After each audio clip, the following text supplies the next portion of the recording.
Um, awesome. So thank you guys for all joining us. I want to start today with this is bridging the gap between sales and marketing and e-commerce, appropriately named. I want to start with some general housekeeping. This session is going to be recorded and will be made available on Pacvue's website after. Please post any questions you have in the Q&A portion of the chat, and we will cover them at the end of the session. I am joined first, I guess I'm the moderator. I'm Zach Czar, account director at Pacvue. I'm joined by two star guests, Ettore, account director of ads and commerce at Pacvue, and Heather Dawson, SVP of global solutions at Reprise Commerce. I'm going to do a quick introduction on Pacvue for those of you who are not familiar with us, and then kick it to Heather for an introduction on Reprise. So if this is your first Pacvue webinar, welcome. We're glad to have you here. If this is your second or 100th, thank you for that as well. Pacvue is the leading e-commerce platform for brand sellers and agencies looking to manage their e-commerce business across 30 plus retailers. Essentially, if you have an API, we are connected, and we do business with that platform. Our platform is built to combine holistic performance data with recommended actions, kind of trying to make your lives easier as executors and as people overseeing executors. Our broad range of clients enables clients and retail partners enables our product to be built in a customer-centric way and allows us to put on fun events like this one. Make sure you follow us on LinkedIn for any the latest and greatest retail and e-commerce data. And if you're interested in a demo, please reach out here or on our website. I'm going to kick it to Heather to introduce Reprise. Thanks, Zach. Reprise Commerce is an agency built on 4 disciplines, which are experience, content, and media, and a detailed knowledge of retail so that we can string together a business model that achieves flow for our clients. And every customization of that configuration is always a little bit different. Go to the next slide. If we lay it down, usually each one of those assignments, each one of those disciplines is responsible for one clear role, from traffic to conversion, and ultimately trying to drive average order value to drive revenue. So that's how we try and live by that philosophy for all of our clients. Awesome. Thank you. I'm going to stop sharing. So this conversation, sorry, I'm trying to get my wits about me here. This conversation is going to be a conversation. There's not a PowerPoint that goes along with this necessarily. Ettore has a few slides that he'll show at certain points in the conversation if it aids the discussion to help visualize what we're discussing. But we'll kick it off now here. I'm going to ask the first question, which is, in the current economic situation, revenue growth is critical and remains the main goal for most e-commerce teams.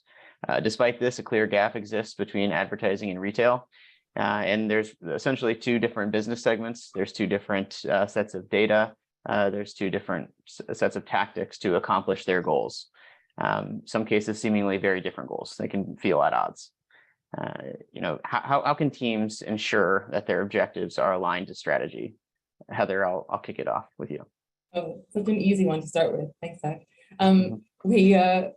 You mentioned a couple of different things there. I think revenue growth as the ultimate goal is an easy thing to get behind and an easy thing to say, but actually sometimes that needs to be broken down into short-term revenue growth versus long-term brand growth. And that's where I think there's some distortion between the 2 sides of a business that might be working towards the same ultimate goal, but when they break it down, it sounds a bit different. So what we always try and encourage is that those 2 sides of the business agree on a SMART objective, so a specific, measurable, action-oriented, realistic time-bound goal. And then ultimately, everyone should be able to see exactly what their role will be in driving that objective. And then the 2 sides need to be consulted to create the SMART goal, like how many units are we going to move, by when? And then automatically the 2 sides have a way of communicating that's consistent. And that's very good first part of my answer, because the way of these teams doing these things together is really, for our perspective, is technology. So having a tool, having something that helps them be synchronized and to automatize all the day-to-day action in order for them to stay focused on this long-term target, which is sales growth or profitability, is the key approach that we take on Pacvue side. The idea behind it is really to provide this one source of truth that for everyone is the same. So today, these teams were projected in this new environment from the last 2 crazy years of everything changing. And yeah, the organization still needs to find a new pace to look at the data and access these data. And the big problem is that it's not that easy to find one source for both teams. Yeah, for sure. No, I think you described a broad set of data that are useful to different people. So this kind of actually leads into the second question, which I think we can have some good discussion on this one. E-commerce data is everywhere from retail media. So there's search and display on some platforms. There's supply chain on some. There's not supply chain on some of them as well, or it's someone else owns it versus the place you're advertising with. There's sales data. On some platforms, the data sets are connected. Others, they're completely separate. How are organizations dealing with the sheer volume of data that's available? And I guess I'll start with Heather again for this one. How are they dealing with the volume of data? I think I think Ettore has mentioned before, having one source. So we look for partners that can help us bridge the gap, which is I think the title of our webinar. But that's essentially what we're trying to do, is find ways to bring together or merge sets of data so that two teams or multiple teams can access the same source of truth. That's obviously the first point. But then you also need to make sure that the team is configured so that they have an optimization routine to look at that data successfully and not be overwhelmed with trying to look at everything every day. It's just not possible for humans to do that. And I'll give you an example. We have a client that expressed to us that aging stock was an issue. So that's a metric that you can look for. You can look at days that stock has been in the warehouse.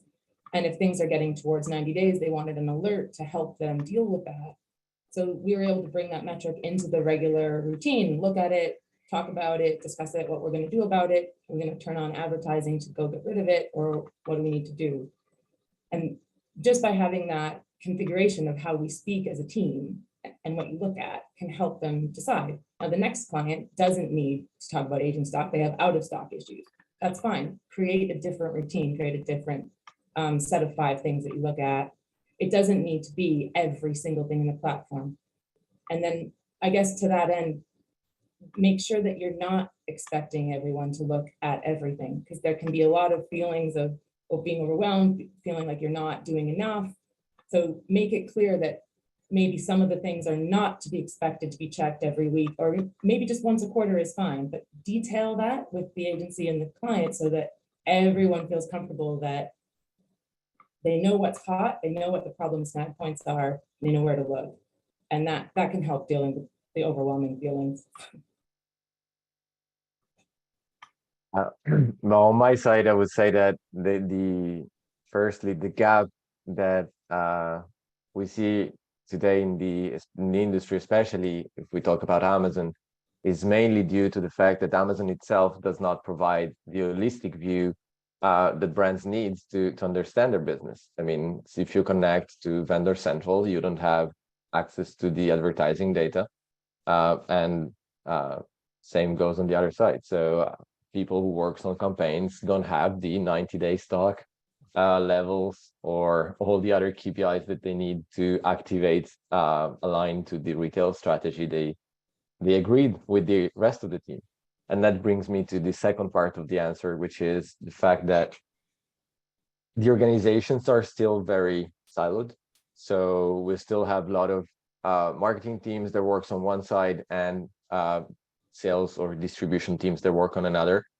And on e-commerce, this is very hard to maintain on the long term, because they understand that they need to communicate in a different pace and at a different level of sharing both data and strategies. And the problem is that they would like to. We have a lot of clients who kind of struggle finding the right balance between communications and level of analysis, putting everything together. But they miss, again, the solution to bring all the data together and to make sure that everyone is working towards the same directions without spending too much time and too much effort into the day-to-day work that is required to do that. So the automation and the technology behind it is essential to make it possible in order for everyone to work on a strategy level and not just on very annoying reporting day-to-day level.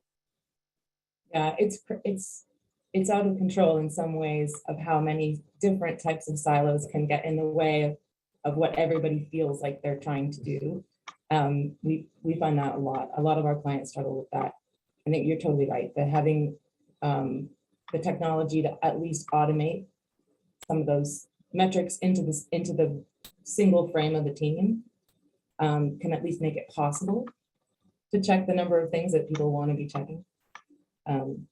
We increasingly see a technology being named in our team configurations. Like we have to have a certain number of technologies and automation involved. Otherwise, we're not able to, drive success for the clients.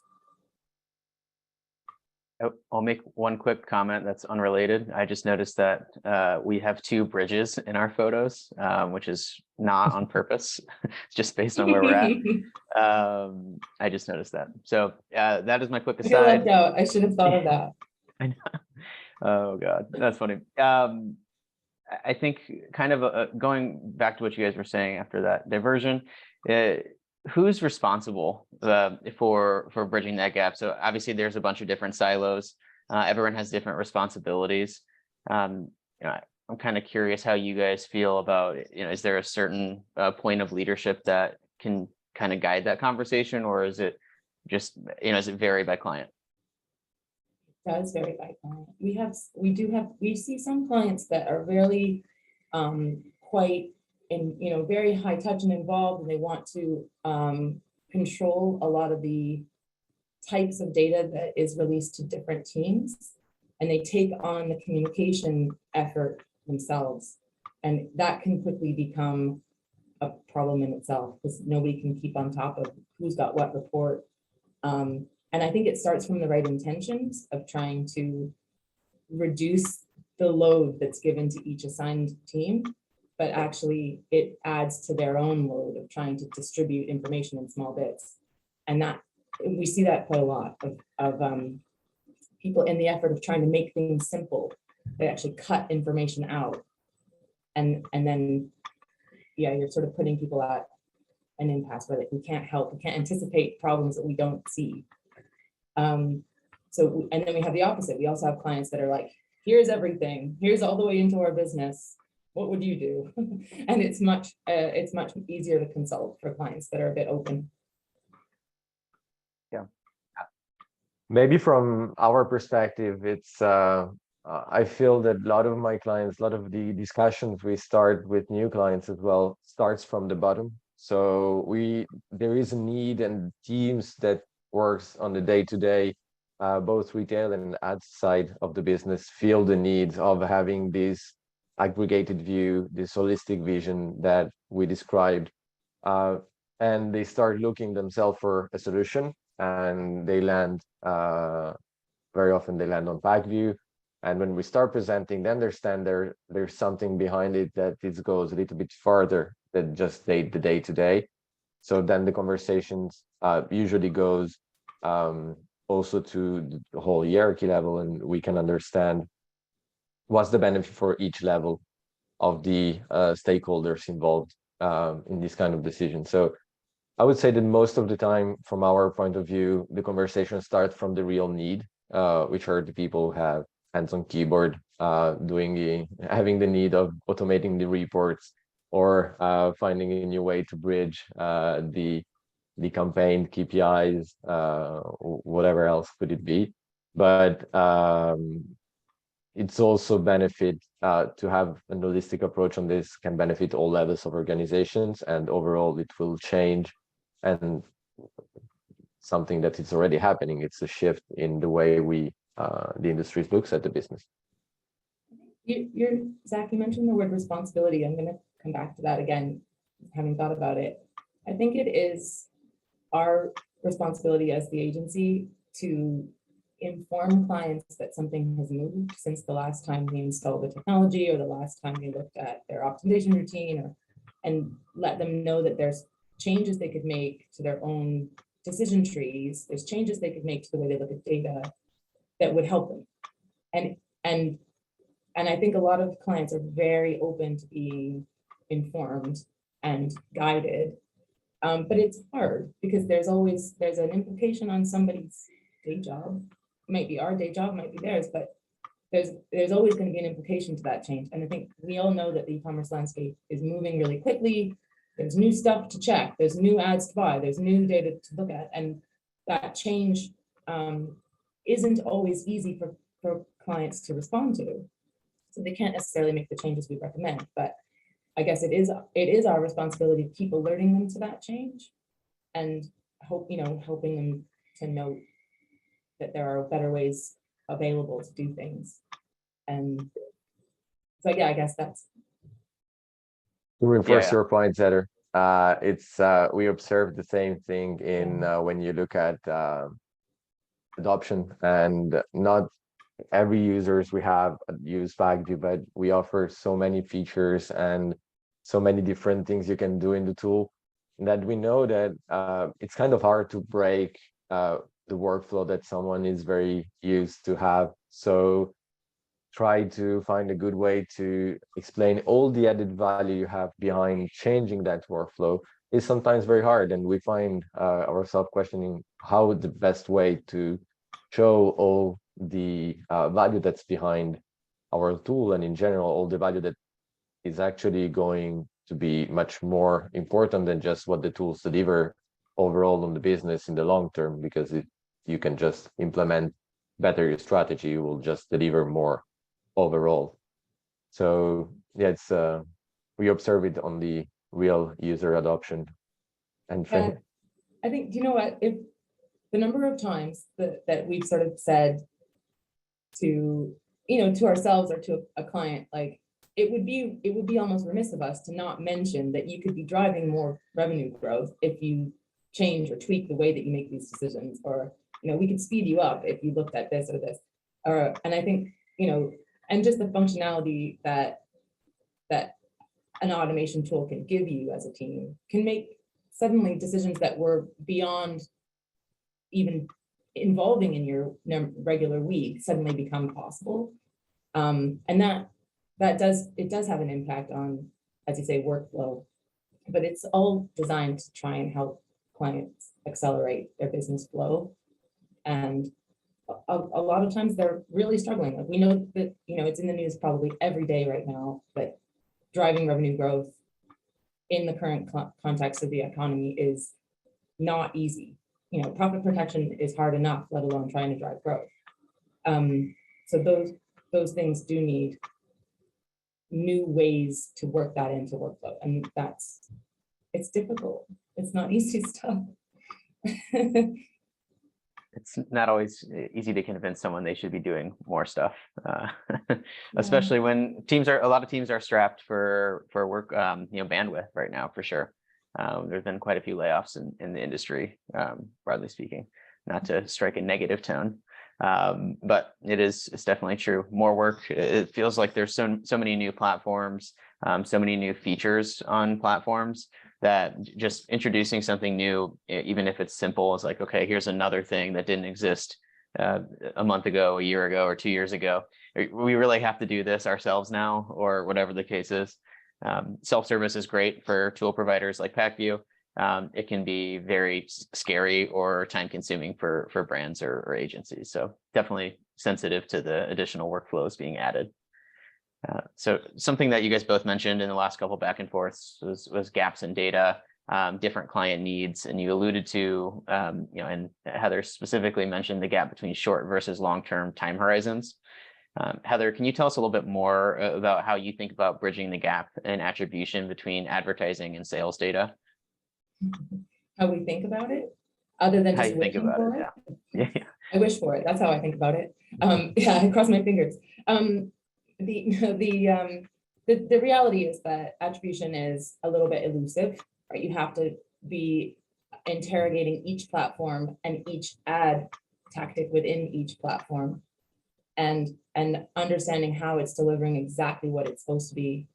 As an example, just within one single platform, you might be able to drive incredibly accurate, direct SKU level results with a very minute and exacting dexterous budget. But in other platforms, you might not be able to get that report. You might not be able to drive results to the SKU. You might be able to drive the whole family of SKUs that sit in a group, but you might not have the control and dexterity of another platform. And that attribution, they shouldn't be compared. You shouldn't take one out of the platform and compare it to another. And there's a lot of just, I guess, misinformation about what success even looks like. So I think we're a long way away from having any sort of uniform understanding of attribution. At the moment, it requires, and analysts to support teams and technology to support that, to help us break it down, to make sure that we're spending money on the things we're trying to drive. That's how we think about it. We try and get as exact as possible.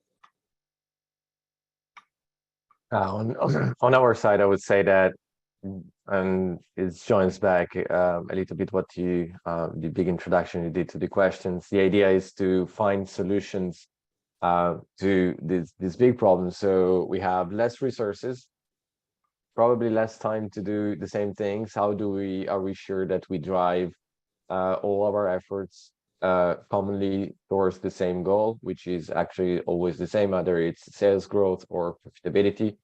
So it's top or bottom line.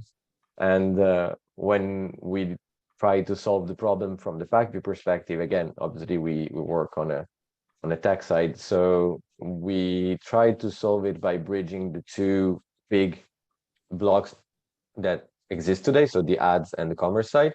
And we try to do it, we're trying to do it with solutions like the commerce rules that try to adjust the advertising campaigns performance, so optimize campaigns based on e-commerce KPIs.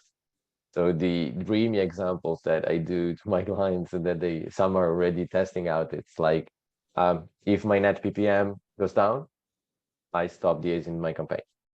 If my margins goes back up, I reinstate my ads. So it's kind of the standard and very easy thing that you always want to do. But until today, it's super manual. It was very manual because you need to get the data from the margin on one side and then manually input that information in your advertising or bid management tool or whatever. And bridging technologically the gap between the two data sets and building the automation that allows to do that is the solution we propose to. It's actually the complement solution to what Ettore just said. So it's changing on one side the organizational approach, and on the other side having the tech support and the tools we need to deliver it. Thank you. Even just saying operating at a SKU level and trying to have, ads assisting business flow at a SKU level, that is an immense amount of lifting to do that. But it's easy to say, but it's not easy for businesses to adapt to that. Yeah, definitely not scalable manually, that's for sure. So kind of going off that there as well, what can brands do to deal with the gaps in data, ensure that everyone has access to the data that they need when they need it? Since we're going down the who, what, when, where, why, how they need it, and I suppose where they need it as well. Any thoughts from either of you on that one? Go ahead, Ettore, if you have any. Sure, I like going first. Thanks, guys. We talked about the optimization routine. We talked about a little bit having a clear objective, a smart objective being communicated really clearly. I think once you have those two things, you can give people the autonomy to access the data directly and the responsibility to act without having to ask permission. They know the guardrails, they know the big ambition. And they should be able to access directly into one single source of truth and make decisions when they see the market change, and reflect the dynamics of that market on their own. And that's one of the reasons why our philosophy and our operating system was designed in that circular design of having the data in the middle. Everybody has an eye on retail outcomes in every division and can operate to that goal because they know their role in driving it. They don't have to ask the team in front of them, should they do it? They know they should do it. So if you see, a competitor running out of money in the afternoons because their bid caps are ending too early, you should say, I'm going to go for them. I'm going to go conquest them in the evenings. And you don't have to ask to do that. You're seeing it happen, go do it. And I think that becomes a lot more fun for teams, but also, the autonomy of that gives agencies and brands a lot more trust in each other to act. So I guess that's what, accessing a single point of data for every team allows a lot of more decisions per day. Yeah, and I think the other key point is really keep working on the organizational side to align on which are the KPIs we look at. I mean, the retail side, we mentioned I think it's kind of vague for still a lot of teams, a lot of brands, especially the ad teams that even if Pacvue was created as a bid management tool 5 years ago. So we still interact a lot with media teams and advertising teams. And we know that when we start bringing the retail side of the conversation in our goals, it's kind of hard sometimes to make sure that everyone is very clear on what are the KPIs we're aligning on. And I think, the groundwork we need to do is really obviously to provide the source of truth that we need for everyone to look at that data.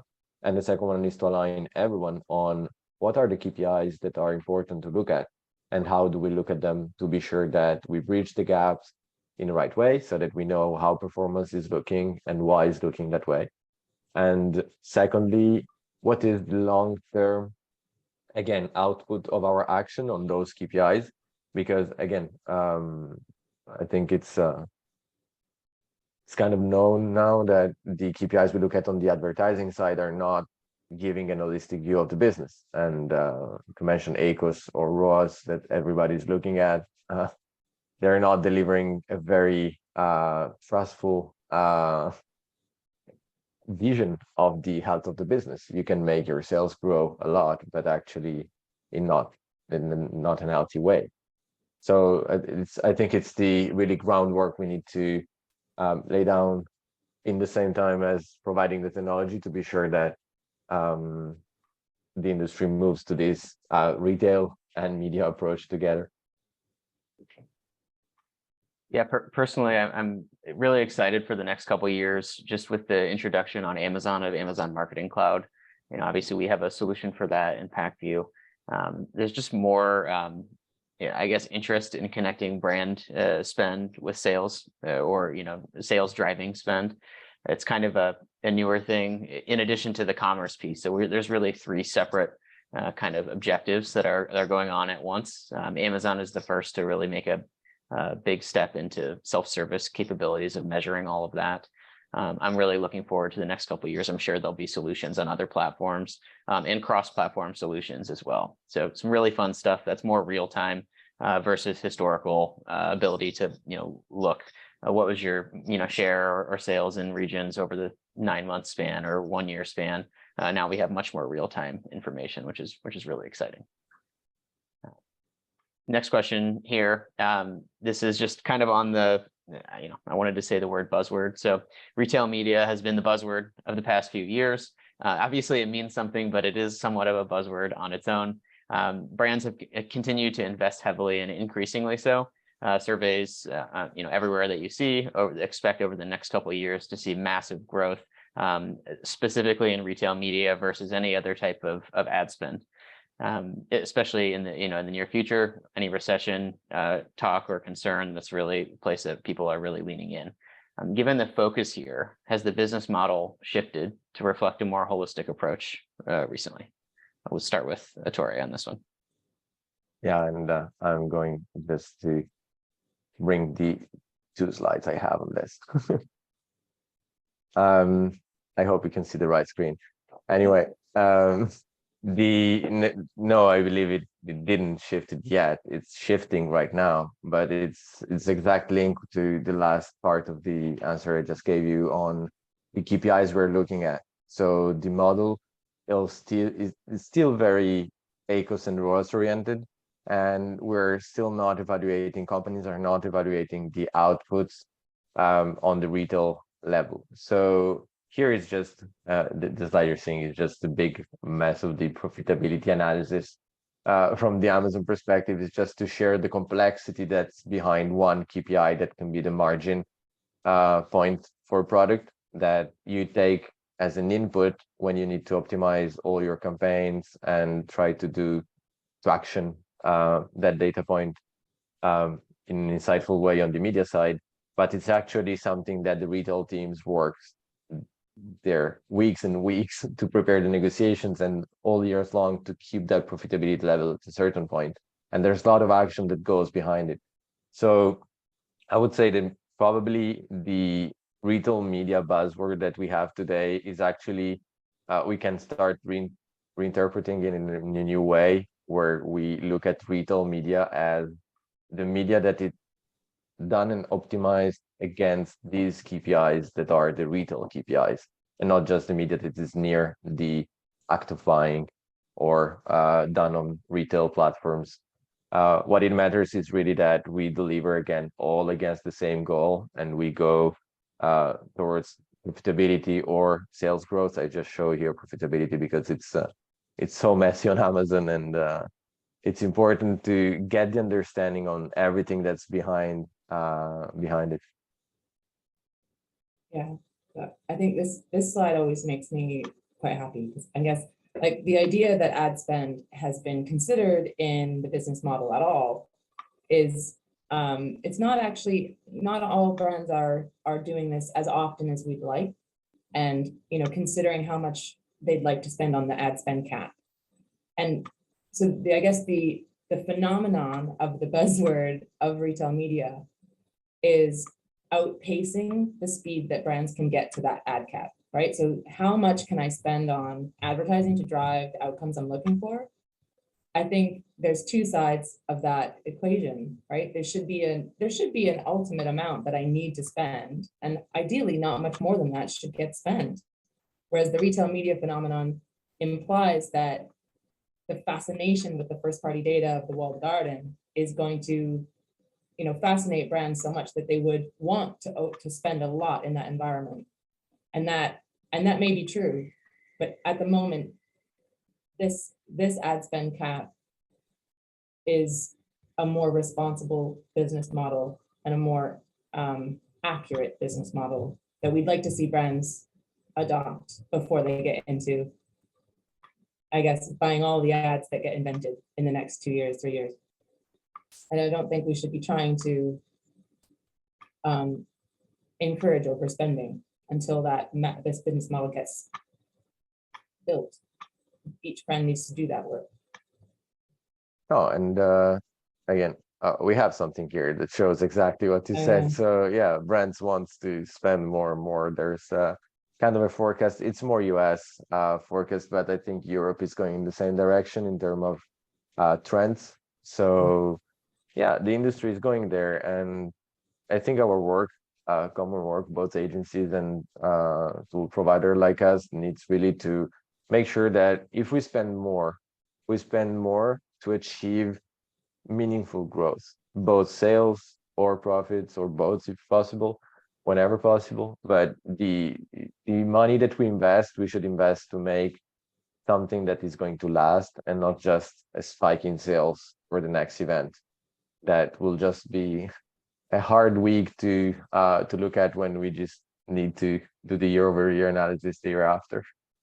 Yeah, I like the detail that you put in behind the definition of retail media just a minute ago, saying like it's not just all media available in a retailer. It's the media that's been put live to drive that retail outcome.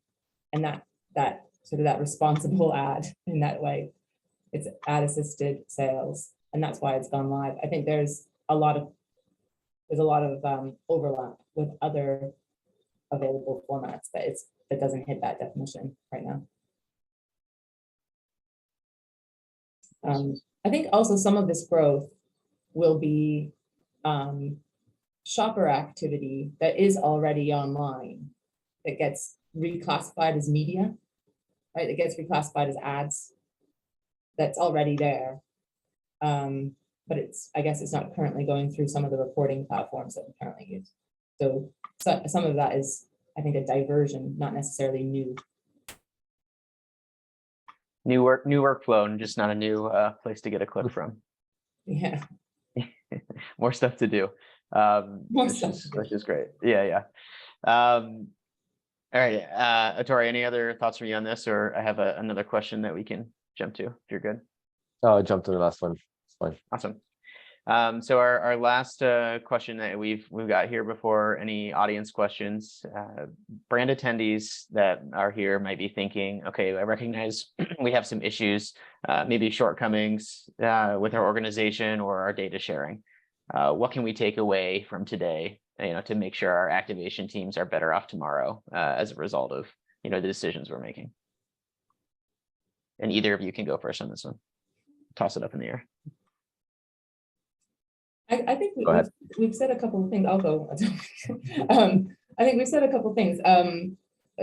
I would definitely encourage and recommend that our clients and any clients would start to try and brief with that SMART objective. So a very hard target in view of a time-bound deadline, so that everyone can start to communicate very clearly about what exactly it's going to take to hit that target. I think a lot of brands coming into the space still talk about things that they're comfortable briefing, like brand visibility, for example, which sounds like a great goal, but it doesn't have a hard target. So we prefer, I guess, to say, try and get to that hard target, bring the sales team into the room, look at the sales data, and put that hard target into the brief. And then design a configuration of the ways of working to look at the snag points that might be bringing distress to your business flow. And if you've got those two dialogues happening, I think you'll have some really fruitful meetings. And then, you might actually be able to see some growth happening. Yeah, from my side, maybe what depends on the level you're in your organization, but maybe things you can go back from this webinar with. It's a few questions on how you're doing what you're doing. I mean, it's if you're hands on keyboard and you're working on either the retail side or the advertising side, are you looking at the right KPIs?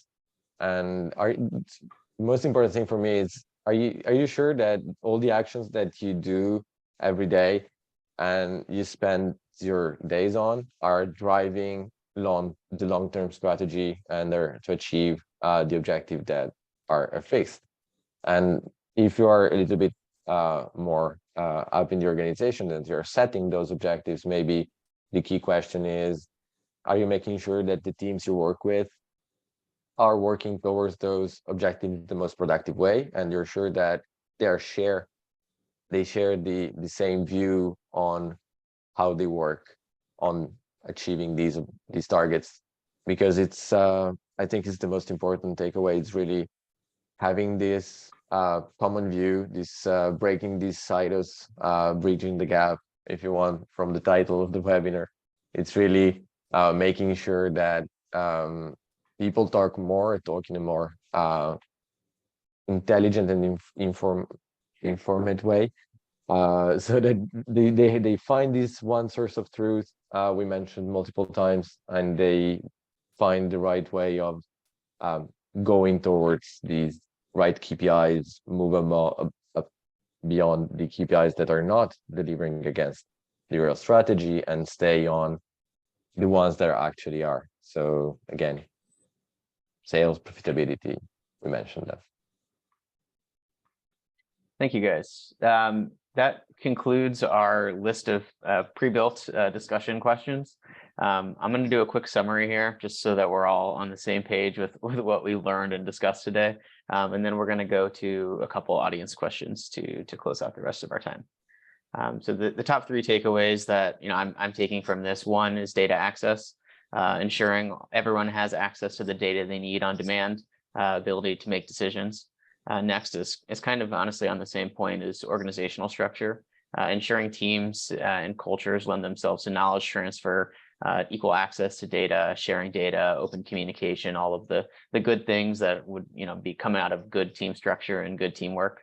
And last is the impact of tech and automation. So lean into tech. Obviously, this is coming from the Pacvue team, but there are a lot of simplified workflows. We talk about new things that you're going to be exposed to, new places you have to advertise, or new data that's available. Using tech to make your life easier, to avoid having to do things manually and taking a lot of additional time. It's a good way to free up time to foster the first two takeaways that we talked about: data access and org structure, and kind of a good culture kind of topic there. If you're too busy to have good culture and communication, it makes it hard to figure that out down the road. So make sure that everyone is kind of working on those three main takeaways as you take this home. Now let me pull up our Q&A. We have a handful of questions. Thank you, Heather. Sorry, I'm just talking. So we have a couple audience questions. The first one, I think this will be an easy one to knock off. What are the top three platforms for e-commerce? And there's no qualifier to top. So Lynn asks this and lists Amazon, Walmart, and then a question mark.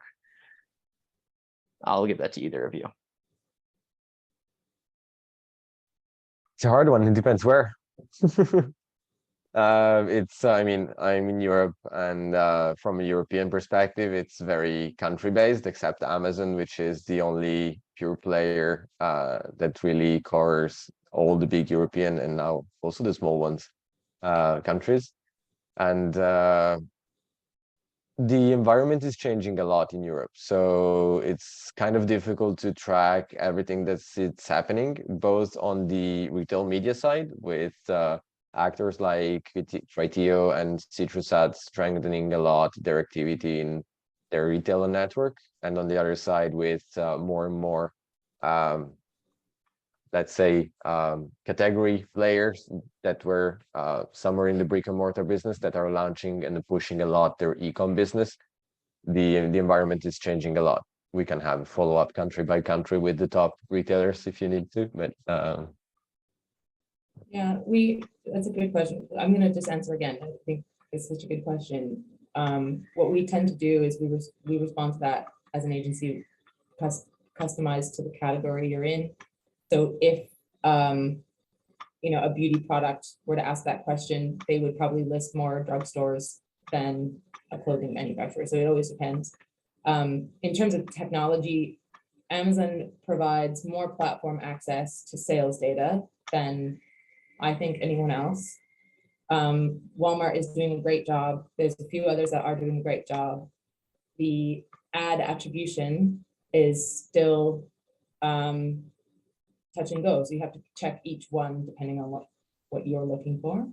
And then in terms of the ad side, it's still generally a blend of sponsored products, which are all sort of manually done, and a mix of DSP technologies that are also not necessarily industry standard DSPs. So I think in terms of what's available, you need to ask an agency to help you create a landscape for you.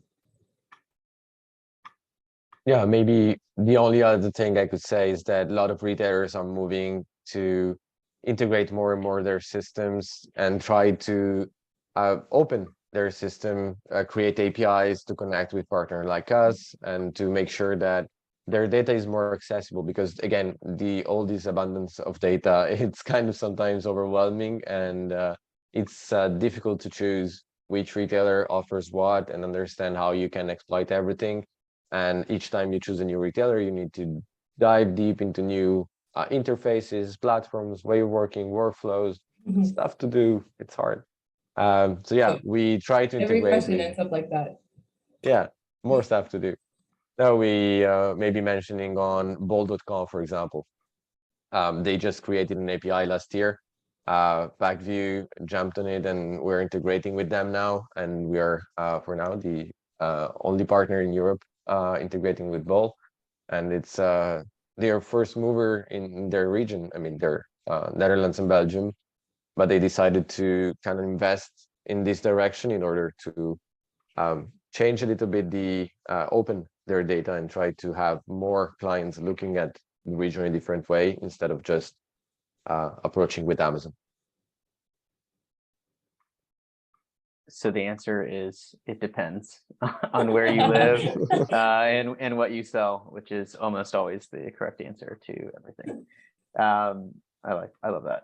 So next question we have here, what are the best practices for demand forecasting, and what is the difference between demand and advertising forecasting?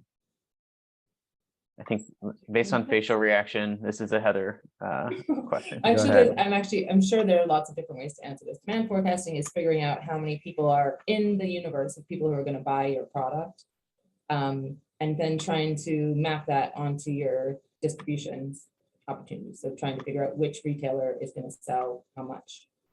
Audience forecasting or ad forecasting is trying to figure out how many people I can hit, reach, buy, to get the attention to drive the purchases from the demand. So they're not the same thing, although they do get conflated.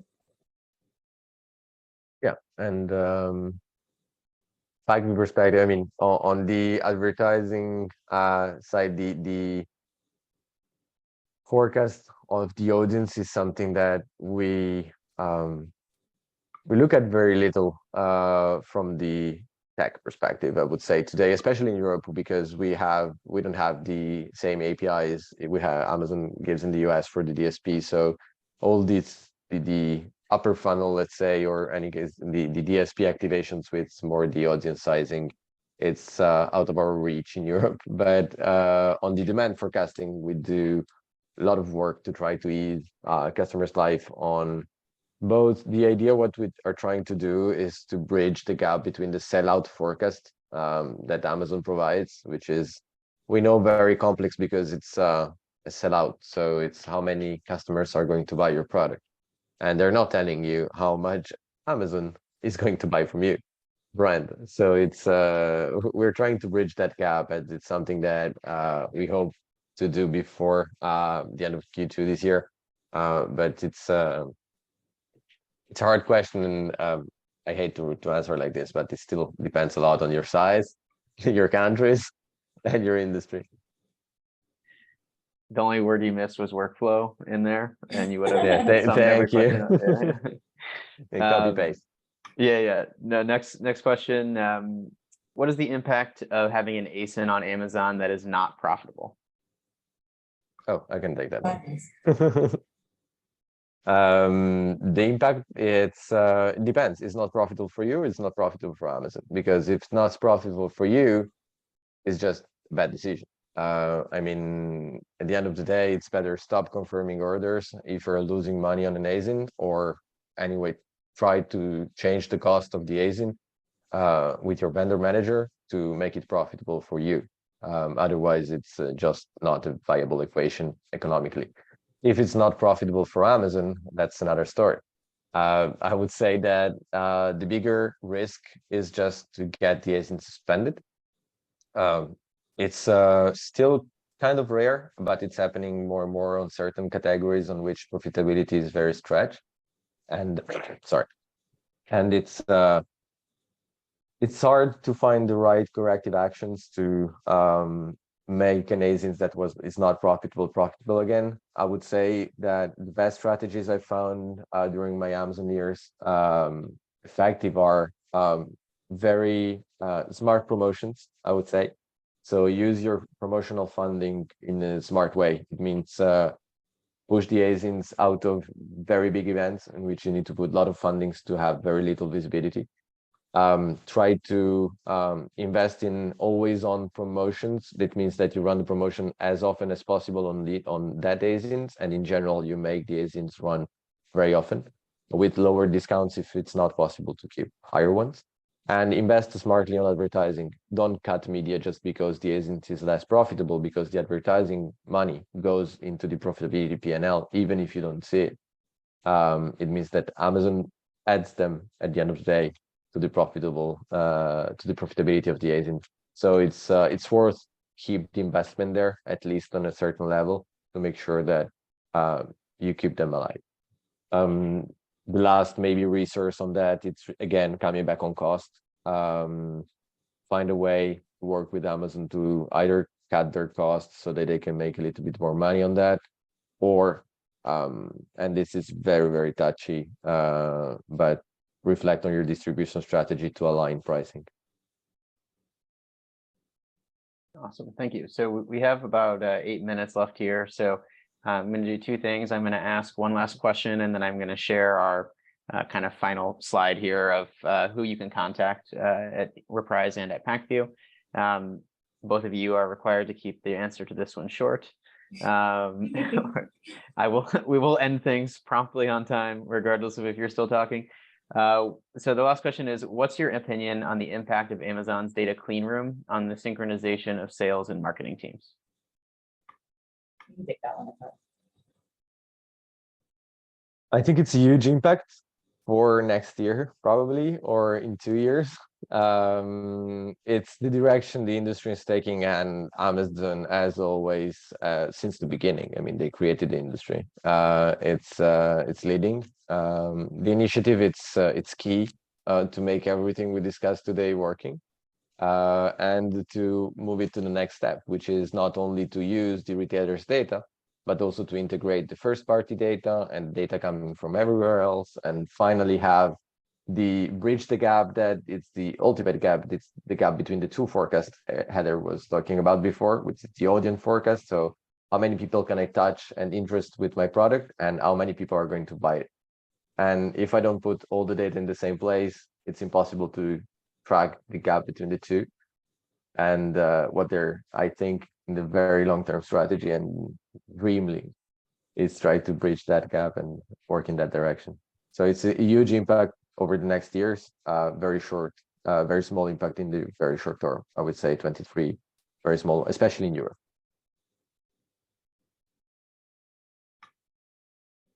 Awesome. All right. Well, I will end things there then. Thank you guys so much for the time. Heather and Ettore, thank you for all of your thoughts. And everyone who joined, thank you for listening.